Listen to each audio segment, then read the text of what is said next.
الحمد لله الذي فضل سيدنا ومولانا محمدا صلى الله تعالى عليه وسلم على العالمين جميعا، وأقامه يوم القيامة للمذنبين المتلبسين الخطائين المالكين شفيعا، وصلى الله تعالى عليه وسلم وبارك عليه وعلى كل من هو محبوب ومرضي لديه صلاة تبقى وتدوم بدوام الملك الحي القيوم.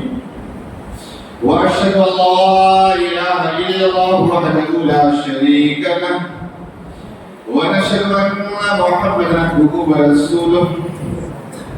أما بعد، فأعوذ بالله من الشيطان الرجيم. بسم الله الرحمن الرحيم. من عمل صالحا من ذكر أو أنثى وهو مؤمن فلنحيينه حياة طيبة. وقال رسول الله صلى الله تعالى عليه وسلم: إن الله يبعث لهذه الأمة على رأس كل 100 سنة من يجدد لها دينها. صدق الله مولانا العظيم، وصدق رسوله النبي الأمين المتين المختار الكريم، ونحن على ذلك من الشاهدين والشاكرين، والحمد لله رب العالمين. هو الحبيب الذي ترجى شفاعته لكل حول من الأحوال المقتحم، ثم الرضا عن أبي بكر وعن عمر وعن علي وعن عثمان ذي الكرم. يا رب بالمصطفى بلغ مقاصدنا فاغفر لنا ما مضى يا واسع الكرم. يا رب العالمين يا رب العالمين. حاضرین محفل، السلام علیکم ورحمۃ اللہ وبرکاتہ۔ الحمدللہ، اللہ رب العزت کا فضل اور اس کا احسان ہے، اور اس کی توفیق سے ہم اس کے محبوبوں کی یاد منانے کے لیے یہاں پر جمع ہوتے ہیں۔ آج کی جو ہماری محفل ہے، امام عشق و محبت، آیت من آیت اللہ، معجزۃ من معجزۃ رسول، کشتہ عشق رسالت، کشتہ عشق پروان رسالت الشاہ امام احمد رضا فاضل بریلوی اعلیٰ حضرت رضی اللہ تعالیٰ عنہ کی طرف سے محفل منسوب ہے۔ اللہ تعالیٰ ان کی فضل ہم سب کو دونوں جہاں میں سرخروئی بلندی عطا فرمائے، اور ساتھ ہی ساتھ ہماری محفل جن کی طرف منسوب ہے سارے ثواب کے غرض سے، وہ حضور سید سرکار دادا بابو صاحب قبلہ رحمہ اللہ، ان کی طرف یہ منسوب ہے۔ اللہ تعالیٰ ان کے درجات کو بلند فرمائے۔ آئیے انتہائی خلوص محبت اور عقیدت و احترام کے ساتھ اپنے آقا و مولا فخر موجودات، مقصود کائنات، باعث تخلیق کائنات، وجہ قرار کون مکا، باعث تذکیر انس و جاں، قرار قلب انس و جاں، وہ نبی جن کی یہ شان کی وہ زباں جن کو سب ان کی کنجی کہیں، اس کی نافذ حکومت پہ لاکھوں سلام، وہ نبی جن کی یہ شان وہ دہن جس کی ہر بات وحی خدا، چشم علم و حکمت پہ لاکھوں سلام، وہ نبی جن کی شان یہ کہ جن کی ماتھے شفاعت کا سہرا رہا، اس جبیر سعادت پہ لاکھوں سلام، وہ نبی جن کی یہ شان کہ دور و نزدیک کے سننے والے رکان لالے کرامت پہ لاکھوں سلام، وہ نبی جن کی یہ شان کہ ہم یہاں سے پکارے وہاں وہ سنے، مصطفیٰ کی سماعت پہ لاکھوں سلام کہا، وہ نبی جن کی شان یہ کہ جن کے آنے سے حضرت مدینہ بنا، ایسے قدموں کی برکت پہ لاکھوں سلام، وہ نبی جن کے بارے میرا ایمان کہے سب سے اولا والا ہمارا نبی، سب سے والا والا ہمارا نبی، اپنے مولا کا پیارا ہمارا نبی، دونوں عالم کا دلہا ہمارا نبی، وہ نبی جن کی شان یہ کہ خلق سے اولیاء، اولیاء سے رسول، اور رسولوں سے اعلیٰ ہمارا نبی، وہ نبی جن کی شان یہ کہ سارے اونچوں سے اونچا سمجھیے جسے، اس اونچوں سے اونچا ہمارا نبی، وہ چاہیے کہ غمزدوں کو لذات غصہ دینے کی ہے، بے کسوں کا سہارا ہمارا لگے۔ وہ نبی جن کی شان یہ ان کے روضے پر اعلیٰ حضرت پہنچے تو کہیں چمک تو سے باتیں ہیں سمکانے والے، میرا دل بھی چمکانے والے، اور فرماتے ہیں تو زندہ ہے واللہ تو زندہ ہے واللہ، میری چشمی عالم سے چھو جانے والے۔ وہ نبی جن کی شان میں میرا ایمان کہے اللہ کی سردابہ قدر شان ہے یہ، انسان ہے انسان کو انسان ہے یہ، قرآن کو بتاتا ہے ایمان نے، ایمان یہ کہتا ہے میری جان ہے یہ۔ یا رسول اللہ صدر کہو کہ مالک و مولا کہو تجھے، باغِ خلیل کا گل زیبا کہو تجھے، باغِ خلیل کا گل زیبا کہو تجھے، اور فرماتے وہ کمال حسن حضور ہے کہ غبار نقص جہان ہے، یہی پھول دار سے دور ہے، یہی شمائل کی دمار ہے۔ وہ نبی جن کی شان میں میرا امام یہ کہتا ہے یا رسول اللہ شافی و نافی ہو تم، کافی و وافی ہو تم، رد کو کر دو دوا تم پہ کروڑوں ضرور یا رسول اللہ۔ وہ نبی جن کی شان ہے کہ کر کے تمہارے گناہ مانگے تمہیں سے پناہ، تم کہو دامن میں آ تم پہ کروڑوں ضرور، آپ وہ لے لے بھی تم کو جو راضی کرے ٹھیک ہو نامے رسا تم پہ کروڑوں ضرور۔ اسی نبی کی بارگاہ میں ذرا جی لگا کر بابا نے رسول اللہ پاک سے پیش کر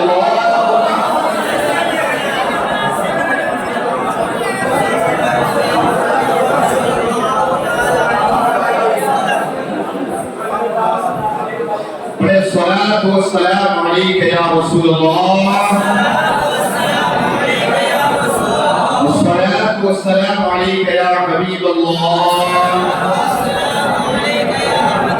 الصلاة والسلام عليك يا رحمة للعالمين،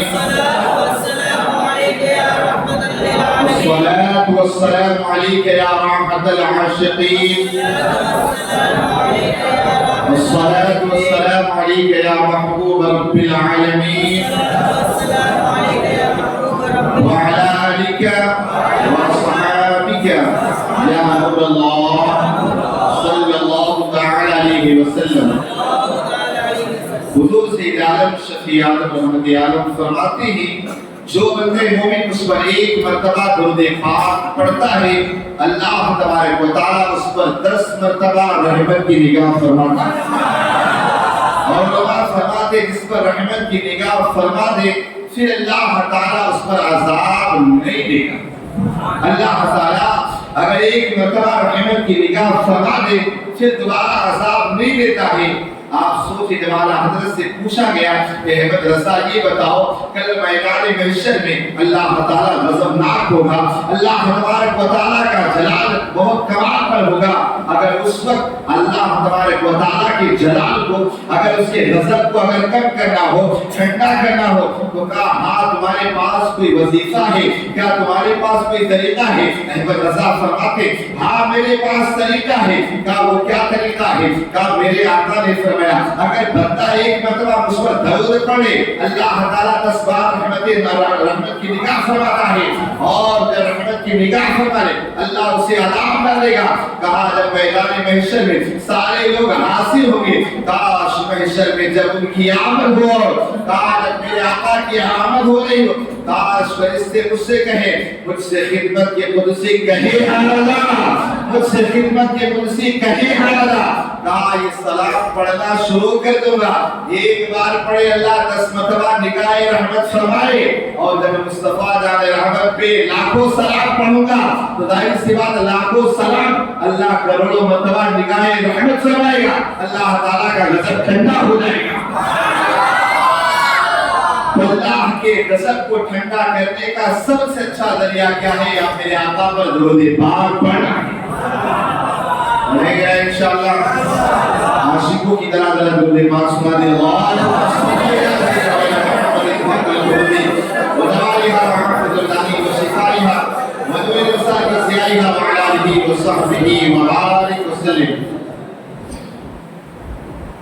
احمد رضا کا تازہ گلستان ہے آج بھی۔ احمد رضا نے جو بیج لگایا نا اسی کا صدقہ ہے کیا گاچھی باڑ میں بیٹھ کر میرے آقا کے گیت گانے ہیں۔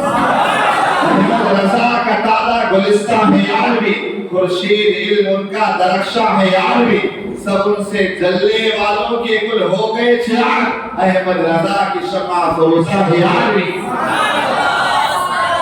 حسینہ ملت اسلامیہ اس دنیا کے اندر ہر دن ہزاروں لوگ آتے ہیں اور ہزاروں کی تعداد میں جاتے ہیں۔ دنیا میں آنا اور جانا یہ لگا ہوا ہے، لیکن دنیا کے اندر آنے والوں میں سے بہت سارے ایسے بھی ہوتے ہیں جو اپنی زندگی کے مقصد کو سمجھ جاتے ہیں اور لوگوں کو سمجھا بھی جاتے ہیں، اور جو کچھ سمجھ گئے اور لوگوں کو سمجھا گئے پھر ویسے مہکتے ہیں کہ سالہ گزرنے کے بعد میں ان کے چرچے کبھی بند نہیں ہوتے۔ آپ دیکھیے غوث اعظم رضی اللہ تعالیٰ عنہ کو دنیا میں سے گئے ہوئے 1000 صدی گزر چکی ہے، لیکن آج بھی لگتا ہے غوث اعظم ابھی گئے۔ غریب نواز نے ہم تک ایمان پہنچایا، لگتا ہے غریب نواز پہلے نہیں، غریب نواز کا نام آتے ہی سارے عاشقوں کے چہرے کھل جاتے، سارے عاشقوں کے چہرے کھل جاتے۔ تو دنیا کے اندر آنا اور جانا یہ لگا ہوا، اور اللہ تبارک و تعالیٰ دنیا کے اندر بہت سارے لوگوں کو باکمال بنا کر رکھتے ہیں۔ دنیا میں آ کر کمال نہیں حاصل کرتے، واللہ تعالیٰ پہلے سے انہیں بنا کر کے بھیجتے ہیں۔ لیکن اللہ تبارک و تعالیٰ اس دنیا کے اندر جب دیکھتا ہے کہ وہ شرک عام ہو رہا ہے تو اللہ تبارک و تعالیٰ نے کسی نہ کسی نبی کو بھیجا۔ آپ دیکھیے ابراہیم علیہ السلام سے قبل پوری دنیا کے اندر کفر و شرک عام ہو رہا تھا، اور نمرود نے خدائی کا دعویٰ کیا تو اللہ تبارک و تعالیٰ نے اس کی سرگوبی کے لیے ابراہیم علیہ السلام کو پیدا فرمایا۔ موسیٰ علیہ السلام و تسلیم کے زمانے سے قبل جب فرعون یا ربکم الاعلیٰ کا نعرہ لگایا تو اللہ تبارک و تعالیٰ نے اس کی سرگوبی کے لیے موسیٰ علیہ السلام و تسلیم کو بھیجا۔ غرضی کی جب زمانے کے اندر یہاں پر اللہ تعالیٰ اور بندوں کے تعلق کمزور کیے گئے، اللہ تبارک و تعالیٰ کو سے دور کیا گیا، اسلام کے قلعے کو توڑنے کی کوششیں کی گئی، تو اللہ تبارک و تعالیٰ نے کسی نہ کسی نبی کو بھیجا، کسی نہ کسی پیغمبر کو بھیجا، وہ آ کر کے اپنے دعوت و تبلیغ کے ذریعے سے، اپنے قلم کے ذریعے سے آ کر کے لوگوں کو راہ راست پر لایا، اور وہ اللہ تعالیٰ سے بندے کا تعلق توڑ چکا تھا، بندے سے اس کا تعلق کو مضبوط کر دیا۔ اسی طرح آپ دیکھیں آخر اس کڑی میرے آقا صلی اللہ علیہ وسلم پر ختم ہوتی ہے۔ اب میرے آقا صلی اللہ علیہ وسلم کے بعد دنیا میں کوئی نبی نہیں آئے گا۔ میرے آقا صلی اللہ علیہ وسلم آخری پیغمبر ہیں، میرے آقا کے بعد کوئی نبی نہیں آ سکتا ہے اور نہ قیامت تک آ سکتا ہے۔ اور ظاہر سی بات ہے ہماری صلاۃ و تسلیم کی دنیا سے تشریف لے جانے کے بعد ظاہر سی بات ہے اگر یہ امت بھٹک جائے، یہ امت اگر راہ راست سے ہٹ جائے تو ظاہر سی بات ہے کوئی نہ کوئی تبلیغ کرنے والا، کوئی نہ کوئی اشاعت دین کرنے والا، کوئی نہ کوئی بندہ ایسا ہو جو بندے اور رب کے تعلق کو مضبوط کر سکے، جو رسالت سے دور ہو رہے تھے اللہ تبارک و تعالیٰ کے محبوبوں سے قریب کر سکے۔ اسی طرح ہر زمانے کے اندر ایک سے بڑھ کر ایک فرعون پیدا ہوتے رہے، اللہ تبارک و تعالیٰ ان کی سرکوبی کے لیے ایک نہ ایک اللہ تعالیٰ اپنے مجدد کو بھیجتا رہا۔ خود میرے آقا صلی اللہ علیہ وسلم فرماتے ہیں ان اللہ یبعث لہذه الامہ، بے شک اللہ تبارک و تعالیٰ اس امت کے لیے حصہ رہے گا علی راس کل 100 سنہ، ہر 100 سال کے اینڈنگ پر میں یجدد لہا دینہا، جو دین کی اشاعت کرتا رہے گا، جو دین کی تبلیغ کرتا رہے گا۔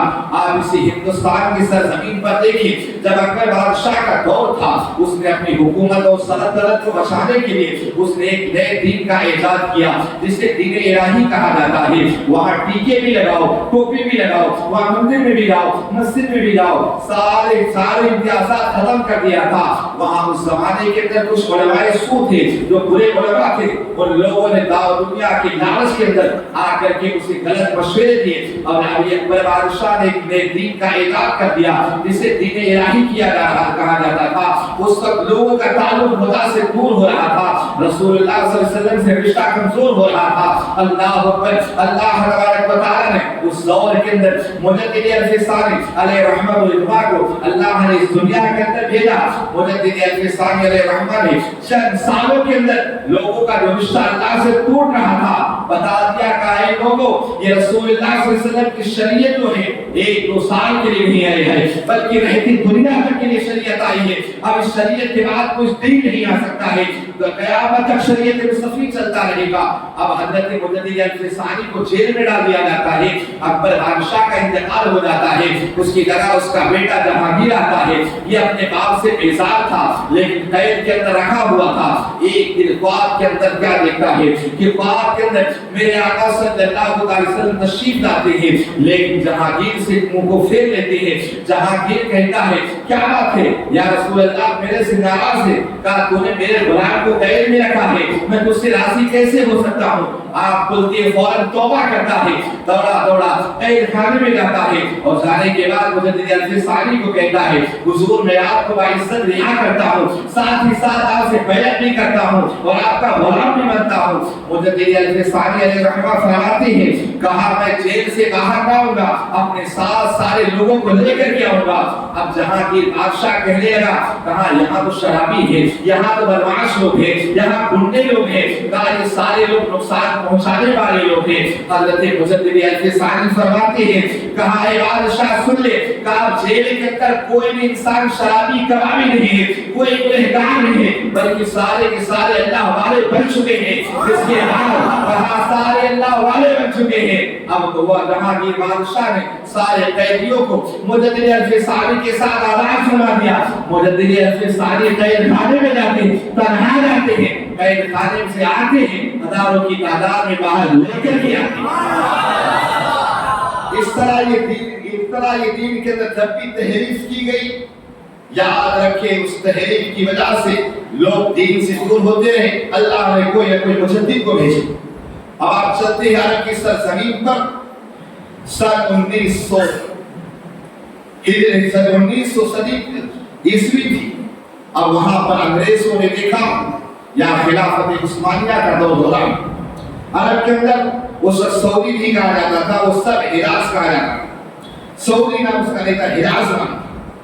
اب جب ان انگریزوں نے دیکھا جو ظاہر میں گورے دل کے کالے, چہرے سے گزرے دل کے کالے تھے, انہوں نے دیکھا کہ خلافت عثمانیہ یہ اپنی جڑیں پکڑتی جا رہی ہے اور کافی سال گزر چکے ہیں, لہذا ان کے ساتھ کوئی نہ کوئی چیز کرنا چاہیے.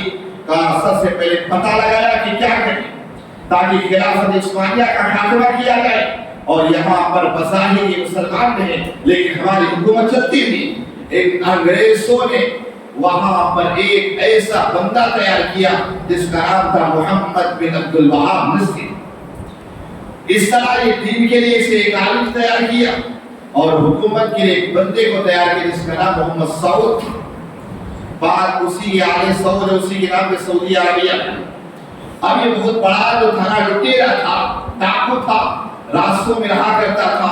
ابھی جب ترک کے لوگ آتے ہیں انہیں لوٹ لیا کرتا, حج کے لوگ جو آتے لوٹ لیا کرتا. اور یہاں تک کہ ایسا ہوا کہ ترکیوں نے دیکھا کہ حاجیوں کا بڑا قتل ہو رہا ہے. کہا مکے اور مدینے کے اندر قتل ہو, قتل و غارت کرے, اسے برداشت نہ ہوا. کہا ٹھیک ہے 100 سال کے تمہیں دے دیتے. اب اس وقت محمد سعود جو تھا اب وہاں پر مکے اور مدینے اور وہاں قابض ہوتا ہے اور حجاز کی جگہ اس کا نام سعودیہ رکھتے ہیں. اب اس طرح انگریزوں کو جو تھا نا حکومت کے اعتبار سے مضبوطی لاحق ہو. یاد رکھے دین اور حکومت دونوں الگ تھی. آج کے دن مذہب کو سیاست سے, سیاست کو مذہب کو, مذہب کو کوئی لینا دینا نہیں. یاد رکھے اگر سیاسی طور پر دین کے لوگ مضبوط ہونا کوئی بھی انسان شریعت سے قدم نہ ہٹائے, لیکن جب سیاست میں کمزور ہوگے لوگ کہیں بھی ہو جائیں. آپ دیکھیں کئی ایسے ملک ہے جہاں بندہ اگر نماز نہ پڑھے نماز کے ٹائم اسے اگر دکان کھلی ہو فوراً سیل کر دے اسے جیل بھیجتے ہیں. اگر یہاں بھی ایسا ہو تو کوئی نماز چھوڑنے کی جرات نہ کرے. بہرحال انگریزوں نے حکومت کے اعتبار سے اس سعود کو تیار کیا اور ادھر دین کے اعتبار سے محمد بن عبد الوہاب نصری کو تیار کیا. اب یہ محمد بن عبد الوہاب نصری جو تھا نا جس نے سب سے پہلے کتاب التوحید نام کی کتاب لکھی.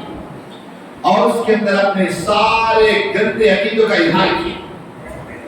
ابھی کتاب توحید کو لکھا محمد بن اسماعیل اور محمد بن عبد الوہاب رسی نے، اس کے اندر عقیدہ کیا تھا معلوم؟ سب سے پہلے اس کا عقیدہ یہ تھا کہ اولیاء کرام، صحابہ کرام، انبیاء کرام کے مزاروں پہ جانا یہ شرک ہے، بدعت ہے، حرام۔ اور فرمایا انبیاء کرام علیہ الصلوۃ والتسلیم یا اولیاء کرام کے مزارات پہ جانا وہاں پر حرام ہے، اور ساتھ ہی ساتھ فرمایا ان کی مزاروں پہ گنبد بنانا، پکی مزارات بنانا، کہا یہ سارے کے سارے حرام ہیں۔ اور آگے لکھتا ہے کہا اگر میرا ایک دن بس چلے گا تو یاد رکھ لو میں حضور کے روضے پہ گنبد بنا ہے، اس گنبد کو بھی ختم کر دوں۔ یہ وہی جگہ ہے جس کے بارے میں آقا علیہ السلام نے پہلے ہی فرما دیا۔ جب میرے آقا صلی اللہ علیہ وسلم تشریف فرما تھی، دعا کرے اللہم بارک لنا فی شامنا فی یمنا، اے اللہ یمن میں برکت عطا فرما، شام میں برکت عطا فرما۔ پھر میرا ایک نسل کے رہنے والے صحابی یا رسول اللہ ہمارے نسل کے لیے آقا خاموش ہے۔ دوسری مرتبہ میرے آقا نے دعا کہ اللہم بارک لنا فی شامنا و یمنا، اے اللہ شام میں برکت عطا فرما، یمن میں برکت عطا۔ اس صحابی کا یا رسول اللہ نسل کے لیے آقا خاموش ہے۔ تیسری مرتبہ پھر میرے آقا نے دعا کی اللہم بارک لنا فی شامنا و یمنا، اے اللہ برکت عطا فرما شام میں اور یمن میں۔ وہ صحابی نے کہا حضور نسل والوں کے لیے۔ میرے آقا ارشاد فرماتے ہیں کہا اے میرے صحابی نسل ایسی جگہ ہے جہاں سے فکروں کا ظہور ہوگا، وہ ایسی جگہ ہے جہاں سے زلزلے آئیں گے، جہاں سے نادانے کیسے کیسے خرافات آئیں گے، میں وہاں کے لیے دعا نہیں کر سکتا۔ شارح حدیث فرماتے جو میرے آقا نے اشارہ فرمایا تھا اسی محمد بن عبد الوہاب رسی کی طرف اشارہ فرمایا۔ اب اس نے اس طرح کے عقیدے گڑے اور ساتھ ہی ساتھ کیا کہنے لگا، محمد بن عبد الوہاب رسی جو کتاب توحید لکھا اس میں کہنے لگا کہا سنو یہ محمد معاذاللہ مر کر مٹی میں مل گئے، کہا یہ تمہارے نفع نہیں پہنچا سکتے، تمہیں نفع نہیں پہنچا سکتے، کہا یہ میری لاٹھی محمد سے زیادہ نفع پہنچا سکتی، تمہارا میری لاٹھی محمد سے زیادہ نفع پہنچا سکتی ہے، اس لیے کہ میری لاٹھی سانپ کو مار سکتی ہے، پتے چھوڑے جا سکتے ہیں اور دوسرے کام آ سکتے ہیں، لیکن معاذاللہ محمد کوئی نفع نہیں دے سکتا۔ اس طرح کہ اس نے گندے عقیدے کو کہا۔ اور اس کے بعد جنت البقیع کے اندر وہاں پر مزارات تھے، حضرت ماں فاطمہ الزہرا کا مزار، عثمان غنی کا مزار اور دیگر صحابہ کرام کے مزارات تھے، ان پر چھوٹے چھوٹے گنبد بنے تھے۔ 1923 کے اندر محمد بن عبد الوہاب رسی کی سرگردگی میں وہاں کا یہ بادشاہ بنا آل ابی سعود جو تھا، اس نے سارے گنبد کو مسمار کر دیا، ساری پکی قبروں کو ڈھا دیا اور پوری طریقے سے برابر کر دیا۔ یہ 1923 کے اندر یہی محمد بن عبد الوہاب رسی تھا۔ اور اس کے بعد 1923 سے پہلے جب بھی آپ دیکھیں میرے آقا صلی اللہ علیہ وسلم کا میلاد کا مہینہ آتا، باضابطہ طور پر جہاں میرے آقا کی ولادت ہوئی وہاں رات بھر عاشقان مصطفیٰ کھڑے ہو کر صلاۃ و سلام پیش کرتے اور یہ صلاۃ و سلام باضابطہ طور پر آقا علیہ الصلوۃ والتسلیم کی جائے ولادت سے لے کر حرم کعبہ تک باضابطہ طور پر جلوس کی شکل میں نکلتے تھے۔ آج وہاں جب یہ محمد بن عبد الوہاب رسی آیا اور یہ سعودی سعود آئے، ان ساری چیزوں کے کر کے ختم کر دیا ہے۔ اب وہاں پر اس طرح کر کے انگریزوں نے باضابطہ طور پر وہاں پر قبضہ تو کر دیا۔ اب قبضہ کرنے کے بعد وہی انگریز اسی ہندوستان کے اندر آئے، چونکہ مغلیہ خاندان تھا، مغل بادشاہوں کا یہ دور تھا، مغل بادشاہوں کا یہ دور تھا۔ مغلیہ لوگ کے مسلمان تھے، یا بادشاہ 800 سال تقریباً بادشاہ، اور جب یہاں پر آخری کڑی بہادر شاہ ظفر آئی، اس کے بعد مسلمانوں کی حکومت ختم، یہاں پر انگریز آ گئے، یہاں پر انگریزوں کا قبضہ ہو گیا۔ انگریزوں کو یہ ڈر تھا کہ ہم نے اس دیش کو، اس ملک کو مسلمانوں کے ہاتھوں سے لیا ہے، کہیں ایسا نہ ہو کہ اس ملک کو مسلمان دوبارہ مجھ سے لے لیں۔ اس وجہ سے انہوں نے یہاں پر ایسے ابعاد کو تیار کیا تاکہ انسان بظاہر مسلمان رہے، کلمہ تو پڑھے لیکن نبی کی گستاخیاں کرنے والا ہو، کلمہ تو پڑھنے والا ہو، داڑھیاں تو رکھنے والا ہو لیکن نبی کی توہینیں کرنے والا ہو۔ اللہ اکبر! یا اسی ہندوستان کے اندر محمد اسماعیل دہلوی کو تیار کیا، یہ اسماعیل دہلوی کو تیار کیا، اس نے اسی کتاب التوحید عبدالوہاب دستی جو محمد بن عبدالوہاب دستی اسی کی کتابوں کا ٹرانسلیٹ کیا اور ہندوستان کے اندر اس کا نام تقویت الایمان رکھا۔ ایمان کو تقویت کی تقویت الایمان ہے، ایمان کو ضائع کرنے والے ایمان کو کھاتا ہے۔ اب یہ محمد اسماعیل دہلوی جو تھا نا، معلوم ہے اس نے کیسے کیسے گندے عقیدے رکھے۔ اللہ اکبر! کہا سن لو لوگوں، محمد عربی صلی اللہ علیہ وسلم مر کر مٹی میں مل گئے اور میں بھی مر کر مٹی میں ملنے والا۔ یہ اسماعیل دہلوی نے اسی تقویت الایمان کے نقل سنائے۔ اب اس کے بعد اسی کے اندر یہ گندے عقیدے رکھا۔ کہا لوگوں سن لو، کہا اللہ تبارک و تعالی اگر چاہے تو سینکڑوں محمد کو لفظ کن سے پیدا فرما سکتا ہے۔ آپ دیکھیں کیا فرمایا، کیا کہا؟ کہا لفظ کن سے سینکڑوں محمد کو پیدا کر سکتا ہے۔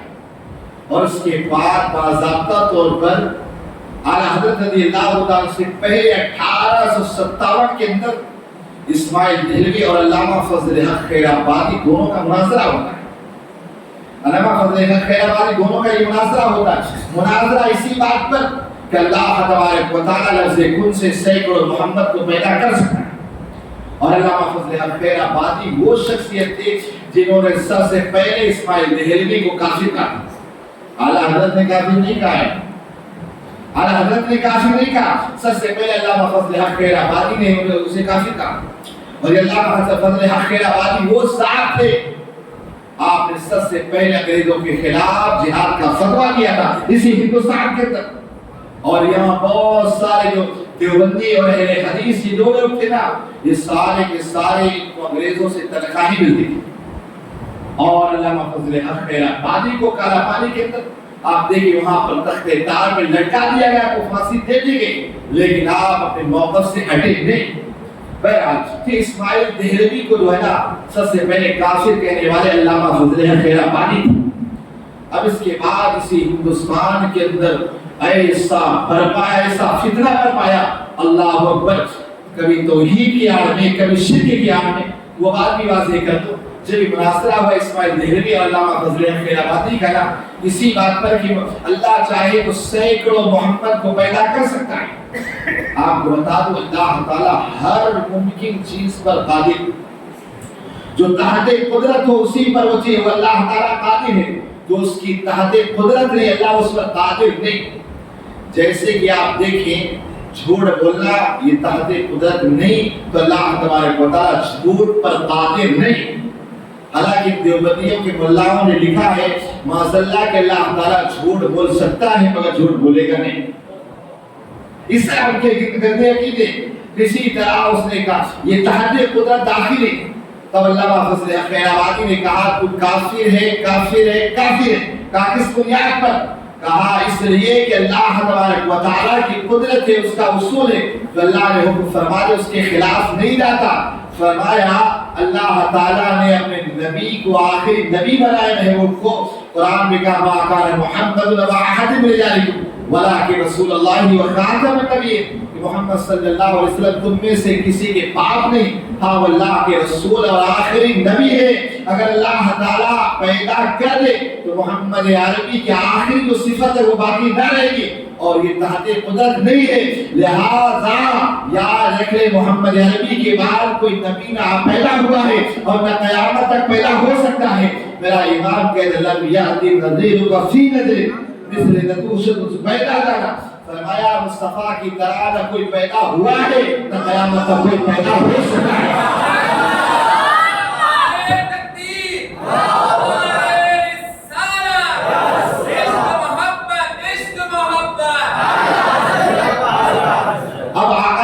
صلی اللہ علیہ وسلم کے علم غیب پر اعتراض کیا، کہا حضور صلی اللہ علیہ وسلم کو کہا علم غیب نہیں ہے، غیب کا علم نہیں ہے۔ اعلیٰ حضرت رضی اللہ عنہ اور اس طرح پروپیگنڈے کیے گئے۔ یہاں تک کہ اعلیٰ حضرت رضی اللہ تعالیٰ عنہ جب آپ مکہ مکرمہ حج بیت اللہ کے لیے اپنے بیٹے حامد رضا کے ساتھ گئے نا، وہاں جو شریف مکہ تھے، مکہ کے گورنر کو بتایا گیا کہ ہندوستان سے ایک عالم آیا ہے جو بہت بڑا فقیہ ہے، ایک آیا ہے جو عاشق رسول اپنے آپ کو کہتا ہے۔ کہا وہ بندہ یہاں آنے کے بعد کہا اس کا معاملہ یہ کہ وہ حضور کے علم کو اللہ کے علم کے برابر ٹھہراتا ہے، حضور کے علم کو اللہ کے علم کے برابر ٹھہراتا ہے۔ اللہ اکبر نے اعلیٰ حضرت رضی اللہ تعالیٰ کو پکڑا گیا کہ شریف مکہ نے خط بھیجا۔ جب دیکھا یہ لوگ جو مخالف تھے انہوں نے بھیجا نا، تو دیکھا کہ کیا بات ہے، تم مجھے عاشق رسول بھی کہتے ہو اور اس کے علاوہ مفتی بھی کہتے ہو، علم مدعا بھی کہتے ہو، پھر کہ تو ایسا معاملہ ہے۔ میرا شریف مکہ نے خط لکھا کہ آپ اس کا جواب دیجیے کہ آپ اللہ کے علم کے حضور کے علم کو اللہ کے علم کے برابر ٹھہراتے ہو۔ اعلیٰ حضرت رضی اللہ تعالیٰ کے علم کو کیا وہ ماتا ساتھ بنی۔ اعلیٰ حضرت رضی اللہ تعالیٰ نے آپ سوچے ذرا کہ اللہ تبارک و تعالیٰ نے کتنا علم عطا فرمایا۔ آپ نے 1000 سے زائد کتابیں لکھی اور عشق و محبت میں ڈوبا ہوا ترجمہ کنز ایمان دیا اور 1800 صفحات پر مشتمل فتاوی رضویہ دیا۔ فرمایا کہ 65 سالہ زندگی میں اگر دیکھا جائے تو اعلیٰ حضرت ہر 5 گھنٹے میں اس امت کی کتاب دیتے ہوئے ہر 5 گھنٹے میں کتاب۔ وہاں جب اعلیٰ حضرت رضی اللہ عنہ کیا آپ کو شدت کا بخار بھی تھا، طبیعت میں نقاہت تھی، پریشانی تھی، لیکن کہا اس کا جواب آپ دیجیے۔ لیکن قربان جائے اعلیٰ حضرت نے فرمایا عربی میں یا اردو میں؟ عربی میں اردو میں؟ کہا ہم عربی لوگ ہیں، اگر عربی میں ہو جائے تھوڑا اچھا ہے۔ اعلیٰ حضرت رضی اللہ تعالیٰ دوسرے دن آپ نماز سے فارغ ہونے کے بعد گئے حضرت اسود کا بوسہ لیے، 2 رکعت نماز پڑھے اور خانہ کعبہ کا جو دروازہ تھا اسی کے سامنے بیٹھ گئے۔ مسلسل آپ لکھنا شروع کرتے ہیں اور 7 گھنٹے میں 250 صفحات پر مشتمل قرآن و حدیث کی روشنی میں اعلیٰ حضرت نے الدولۃ المکیہ کو مکمل فرما دیا۔ جیسے یہ شریف مکہ نے دیکھا یہ کیسے ہوا، 7 گھنٹے میں نہ کوئی کتاب ہے نہ کچھ ہے، آپ نے مکمل کر دیا۔ اور سارے عرب کے علماء نے کہا تھا کہ احمد رضا ہم نے دیکھا بہت ہے لیکن آپ کی طرح علم والا ہمیں نظر نہیں آیا۔ جب اعلیٰ حضرت سے پوچھا گیا تھا کہ احمد رضا آپ نے 7 گھنٹے میں کیسے دیا؟ کہ اللہ کا فضل ہوا، میں خانہ کعبہ کے دروازے کے سامنے بیٹھا نا، کیا دیکھتا ہوں میرے آقا دروازے کو پکڑے ہیں، ایک سائیڈ میں مولا کائنات ہے، بائی سائیڈ میں غوث اعظم ہے، اور مجھے اشارہ کرے احمد رضا لکھ، احمد رضا لکھ، کہا ان کا اشارہ ہوتا جاتا۔ احمد رضا نے 7 گھنٹے میں دولت المکیہ میں لکھ دیا۔ آپ نے اس میں نہ جانے کتنی حدیث پاک اور قرآن کی آیتوں کو نوٹ کیا ہے، نہ جانے کتنی حدیث پاک کو نوٹ کیا۔ اسی طرح حضرت رضی اللہ تعالیٰ کے زمانے میں کچھ دیوبندیوں نے خط لکھا، کہا کہ ہمارے شہر میں لوگ درود تاج پڑھتے ہیں اور دلائل الخیرات شریف پڑھتے ہیں۔ عظیم اس میں ایک جملہ ہے دافع البلاء والوباء والقحط والمرض والعلم، کہ حضور صلی اللہ علیہ وسلم بلاؤں کو ٹال دیتے ہیں، بیماریوں کو دور کر دیتے ہیں۔ اس طرح کر کے آقا علیہ السلام مرض کو دور کر دیتے ہیں۔ آقا علیہ السلام اگر کوئی پریشان آ رہا ہے اس کی پریشانی کو دور کر دیتے ہیں۔ جب یہ بات اعلیٰ حضرت رضی اللہ تعالیٰ عنہ کو آ کر کہا نا، تو اعلیٰ حضرت رضی اللہ عنہ نے سوچا کہ یہ دیوبندی چھوڑو جانے تو ہم عشق کے بندے ہیں، کیوں بات بڑھائی؟ نہیں، ہم تو عشق کے بندے ہیں، ہم آقا علیہ السلام کے بلاؤں ہم تو کسی کو بھی جواب دیں گے۔ اعلیٰ حضرت رضی اللہ تعالیٰ نے قلم اٹھایا اور قرآن کی آیتوں کو لکھنا شروع کیا۔ سب سے پہلی آیت نوٹ کی، حضور یقیناً بلاؤں کو دفع کرتے۔ کہا وہ کیسے؟ کہا اللہ قرآن میں فرماتا وَمَا كَانَ اللَّهُ لِيُعَذِّبَهُمْ وَأَنْتَ فِيهِمْ، کہا اے محبوب آپ کی قوم پر، آپ کی امت پر عذاب نہیں آئے گا۔ کیوں؟ کہا اس لیے کہ میرے لوگ ان کے درمیان تم جلوہ گر ہو۔ تو کہا حضور دیکھو پہلی امتوں میں ہوتا ایسا نا کہ جب بھی کوئی بندہ گناہ کرتے، لوگ گناہ کرتے، اللہ کا عذاب آ جاتا۔ آج اس طرح کا عذاب نہیں آتا کہ سارے لوگ ہلاک ہو جائیں۔ تو قرآن کی آیت سے پتہ چلتا ہے کہ اگر آج ہم عذاب سے بچ رہے ہیں اسی امت خطا والے کا صدقہ ہے، انہیں کی وجہ سے آج ہم بلاؤں کو عذاب سے ٹل جاتے ہیں۔ اعلیٰ حضرت فرماتے ہیں یہ بھی تو بلاؤں سے ٹلنے کا ایک ذریعہ ہے۔ اس طرح حضرت رضی اللہ تعالیٰ نے قرآن کی آیت کی ایک ایک کر کے بہت ساری، اور یہاں تک کہ جب حدیث پاک کو کوڈ کیا تو معلوم کتنی 300 حدیث پاک نوٹ کیا، 300 حدیث پاک کو اعلیٰ حضرت رضی اللہ تعالیٰ نے نوٹ کیا اور دنیا کے سامنے پیش کیا۔ یقیناً میرے آقا کی بارگاہ میں اگر کوئی پریشان حال آ جائے اس کی پریشانی کو دور کر دے، اگر کوئی بیمار آ جائے اس کی بیماری کو دور کر دے، کیسا بھی بندہ آ جائے، اس لیے کیوں کہ کون دیتا ہے دینے کو وہ چاہیے، دینے والا ہے سچا ہمارا بھی جس کو جو ملا ان سے ملا، بڑھتے ہیں کونین میں نعمت رسول اللہ۔ اور اس کا ایک عقیدہ یہ تھا، اسماعیل دہلوی نے اور اس کے علاوہ اشرف علی تھانوی ان سب نے کیا کہا، اللہ کہا کہ جس کا نام محمد علی ہے وہ کسی چیز کا مالک و مختار نہیں، کسی پاک کا مالک و مختار نہیں، وہ معذاللہ مجبور ہے۔ اللہ اکبر، یہ عقیدہ دیا کس نے؟ اسی اشرف علی تھانوی نے دیا، ان سارے لوگوں نے دیا۔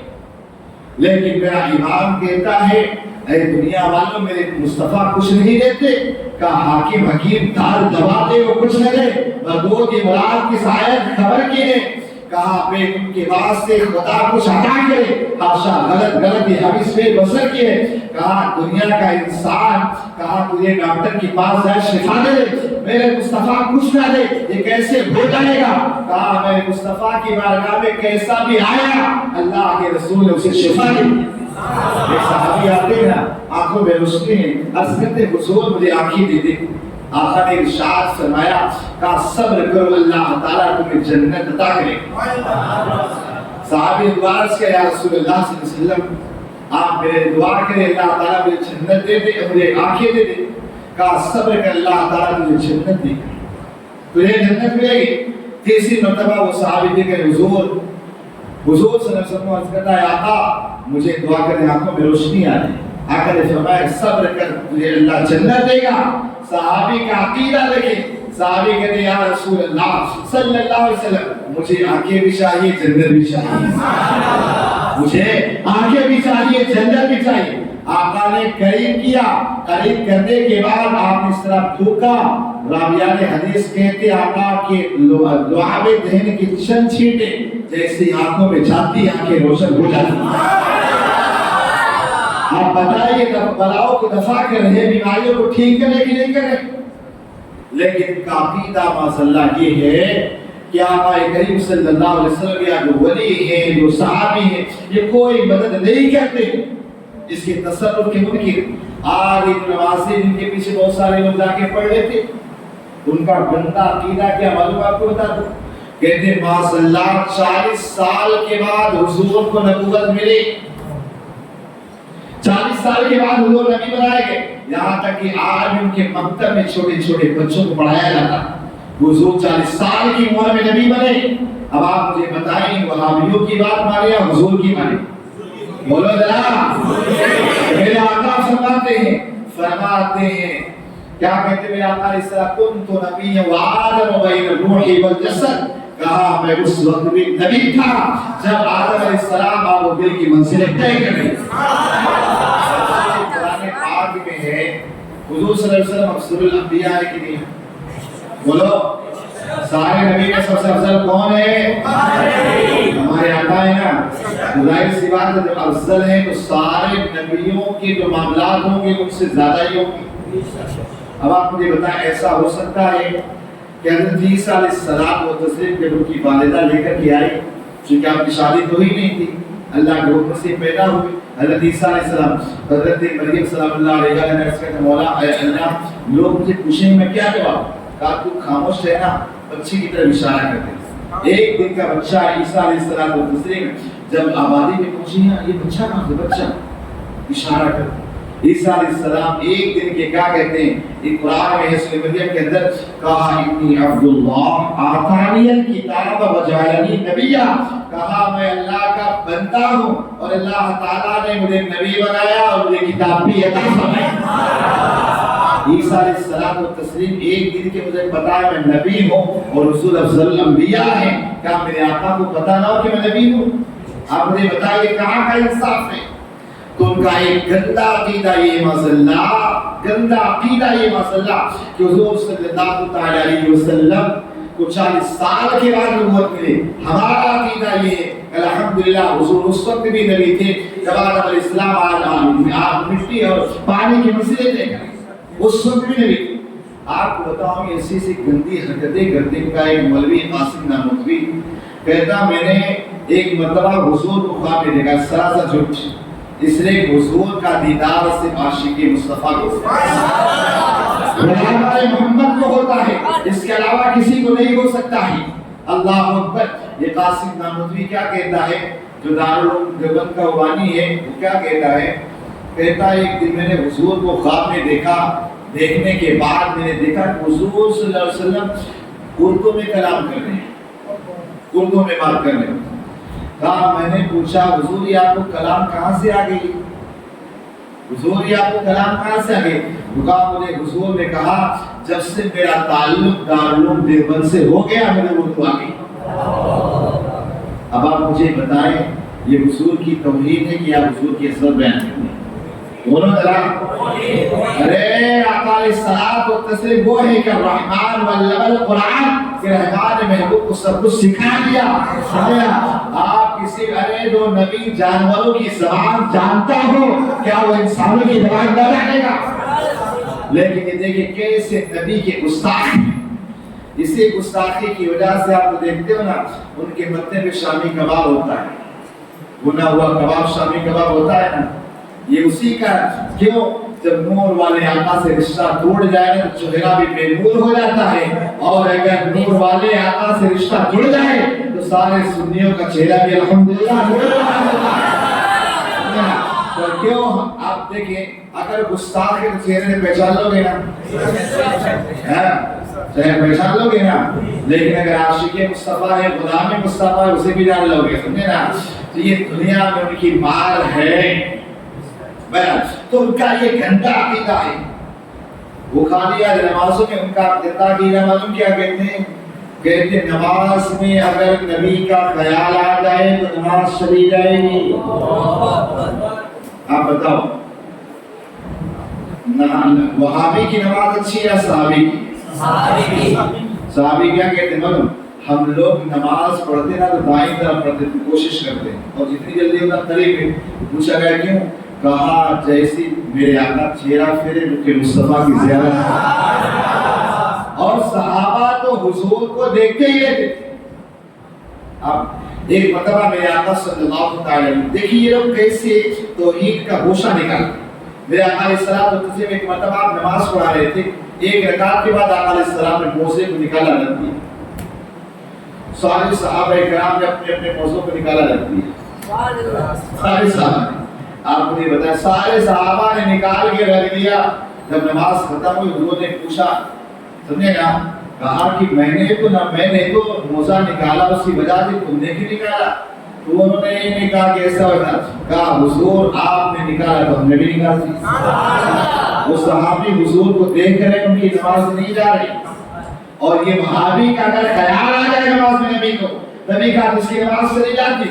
ارے شامی کباب والے، اونچے پیجامے والے، تجھے تیری نماز مبارک ہو. ارے ہم تو نماز ایسے پڑھتے ہیں کہ سر سوئے حرم کے دل سوئے جسم، سر ہمارا خدا کی بارگاہ میں جھکتا ہے اور دل مصطفیٰ کی طرف جھکتا ہے. ایسی نماز ہوتی. تو یار اس حضور نے فرمایا کیوں اتارا؟ کہا میں نے تو اس لیے اتار دیا کہ میرے موزوں پر ناک لگی. پہلی رکعت میں نے پڑھا دیا تو مسئلہ بتانا تھا کہ اگر کسی کے کپڑے میں ناک لگ جائے، تھوک لگ جائے تو اس کی نماز ہو جاتی ہے. لیکن میرے رب کو گوارا نہ ہوا کہ ایک ناپسندیدہ چیز میرے مصطفیٰ کی چیز پر نوار پیروں میں لگی ہوں. کہ اللہ کا حکم آیا جبریل میں نے اتار دیا. تو رسول صحابہ کرام کا معاملہ یہ تھا کہ حضور کو دیکھتے جاتے تھے اور اس کے علاوہ ان کی نماز مکمل ہو جاتی تھی. یہ صحابی کی نمازیں تھی. آپ دیکھیں بات آگے کو بتا دوں اسی موقع پر کہ ایک مرتبہ جب آقا علیہ السلام بیمار ہو گئے تو آقا علیہ السلام کے ایک دن تک نہ آئے. تو آقا علیہ السلام ایک دن کہا یا عائشہ 3 دن ہو گئے میں نے اپنے غلاموں کو نہیں دیکھا،